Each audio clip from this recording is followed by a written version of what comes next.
but I think it goes down to leadership qualities and the perceptions of the leadership abilities of men and women. What of our own values and self-perceptions? Children, youth don't have much time to engage in self-reflection. Can we do it again? We forgot our sons. Hi, my name is Susie. I'm a Senior Operations Officer at the World Bank Central Asia Regional Office, and I'm the mother of Asena and Karai. Hello, my name is Aisha.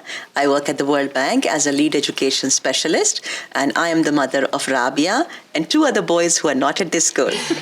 Hello, my name is Irina Kulishnikova. I'm a lead agriculture economist at the World Bank, and I'm a mother of Victoria and Philip Lama, who are in the 4th grade and reception. Hello, my name is Victoria. Welcome to Haileybury Almaty. Today we are discussing about March 8th and women's rights. My question is, why are there still very few female presidents and prime ministers in the whole world?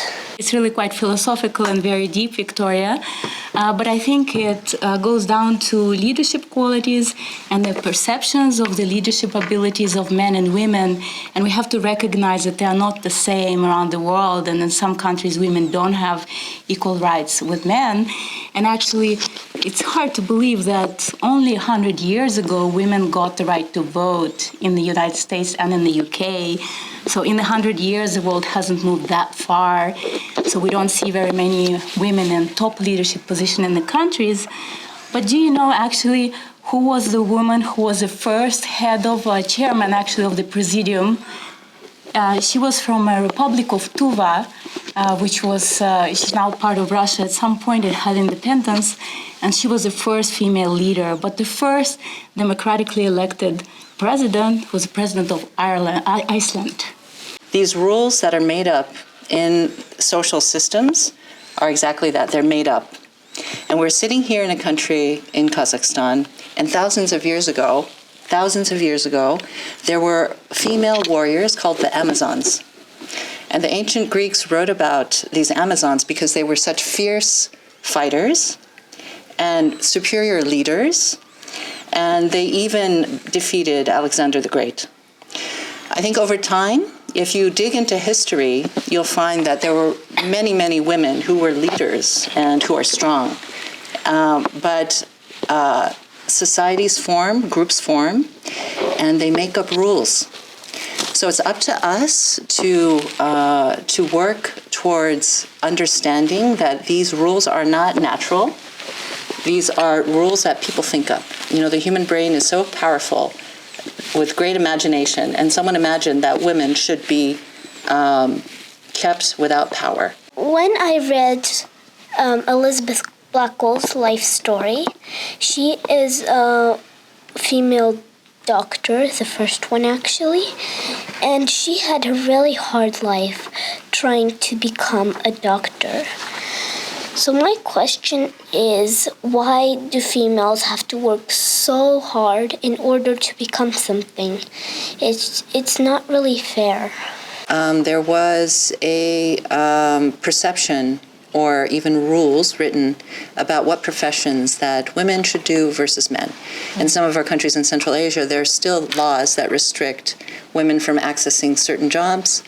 And then there are practices for what the expectation for women are in terms of professions. So doctors, interestingly, are predominantly female in our countries of Central Asia and Kazakhstan. And a consequence of that is that doctors are paid quite low. And if you compare it to countries where, for example, in the United States, men are mostly doctors, it becomes a very highly paid job. But these rules might differ quite significantly, and the impact on working conditions, salaries, are usually affected by whether it's a woman or a man in that job. What advice would you give to young women who are interested in pursuing a career in a leadership role? Thank you. And in my view, I think it would be important to recognize that there is no failure. You can learn. There is no mistake from which you can't learn. So I would say make mistakes, and dare again.